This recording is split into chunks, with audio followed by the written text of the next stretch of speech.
This is a piece that you should check out. This is Bloomberg's Matt Levine. He is well regarded in the space for thoughtful essays, posts, riffs on economic issues of all stripes. He's been pretty smart about crypto for the last few years, and he has now written a 40,000 word piece. It's the whole Bloomberg Businessweek this time around. It's about crypto, and he is asking you to think through it a little bit more than you might have already done so. So there's a lot of good stuff in here. Could go any number of ways on this one. I think, the thing that stood out to me is sort of like, crypto proposes new solutions to old problems. Not all of them are going to work, but even when they don't work, they're illuminating for how they don't work. And I feel like that's a really intellectually honest way to look at all the noise and all the interest and all the things that are going on in crypto on any given day. So I'm going to toss this straight to Will for his initial thoughts on what is a big cover story for crypto as a whole. Okay, I got to preface this by saying I have not read it yet. And I think it's okay that I have not read it yet because it's 40,000 words and it only came out the other day. So you got to give me a little slack there. That being said, I think there's a few things to bring up. One, Matt Levine is well respected in all circles financial at this point. His writing's legendary. People read his Bloomberg takes every single day of the week and they look forward to it, which is rare for a newsletter. Most people don't have that ability to continue writing for this long on various subjects and continue to get people to be interested in whatever you have to say. So I think it's great to see that someone with that background and acumen is the one pushing for these ideas for crypto. I think that is probably the most important thing out of this. The second thing is, we're in a bear market. Why should anyone care about this? The fact that this was cover to cover, the part of Bloomberg's magazine, that's a huge deal. People still care about crypto. And the fact that we have a little bit more intellectual curiosity at this point in the cycle, that stands good things for crypto. Last cycle, when we were around this point, I think the good corollary would be like November of 2018, about $6,000 per Bitcoin. There wasn't a lot of interest, right? Everyone was just kind of like watching it. Bitcoin was trading sideways, and then Bitcoin actually plunged down to $3,000 per coin. And there's a lot of death calls for Bitcoin. I know it's failed. It's totally failed. Well, this time around, we're hovering around $20,000 per coin. And, it might drop again. Doesn't really matter, though. There's mainstream interest in these topics as seen by Matt Levine's latest piece. Wendy, I'll throw it up to you. Get your take. I just want to kind of reference that meme that says, I'm sorry this happened, or I'm happy this happened, but I'm not going to read that, or something like that. That's a lot. 40,000 words is a big document. A lot. I like short and concise things.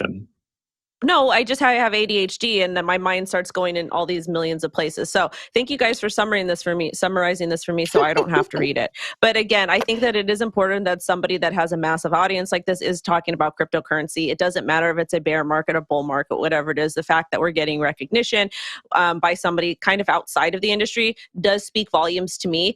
Maybe I will listen to an audiobook of this once it comes out so I can stay focused. But I'm here for it 100%, regardless if it's good or bad. It's just more exposure. And I want to toss it to Jen. Yeah, I feel like this is a little bit of an iconic moment for crypto, right? The entire business week, 40,000 words by Matt Levine. In one of his intros, I also didn't read it, but I did take a little scan through the first couple pages before the show, just to prepare. He says that crypto has dug itself into finance, into technology, and into our heads. And if crypto isn't going away, we better understand it. And I think that's just like so perfectly said, right? The way he writes, I feel like is accessible to an audience outside of crypto. And he goes through the entire history. He starts with why a distributed ledger. He goes through how, most things in the modern era are recorded on a ledger. And then he goes all the way into the depths of DeFi, CeFi, and Web3. And so I think for people who are trying to understand what's going on during this bear market to prep for the next time that we're all celebrating in a bull market, this is a great document, a great resource. Maybe we can treat it a little bit like a textbook. We always say go and do your own research. And if you don't know where to start, I feel like a 40,000 piece written by Matt Levine is a great place to start. We really should have gotten George Kaludis on this show because I know he is a big Matt Levine stan. So we should have really gotten George here to talk about it. But I think you're right, Jen. This is maybe one of those foundational documents. The only last time that Bloomberg Businessweek did this was in 2015 with that piece, "What is Code" by Paul Ford, which was widely discussed and well regarded as well. So the fact that this is a somewhat definitive take on the history of crypto up till now is certainly worth noting. And I think also he makes a good case for why it's worth pondering this stuff now. Like during the bear market, we have a little bit of room to ponder some of these foundational issues, some of these first principles of what crypto is meant to accomplish. So given he makes a compelling case for why this should be written now as opposed to when price mania is the only thing that everyone can focus on. Will, I saw your hand, tossing it to you. Last take on this. This man writes a newsletter every day, and it's very lengthy, right? It's not a short newsletter.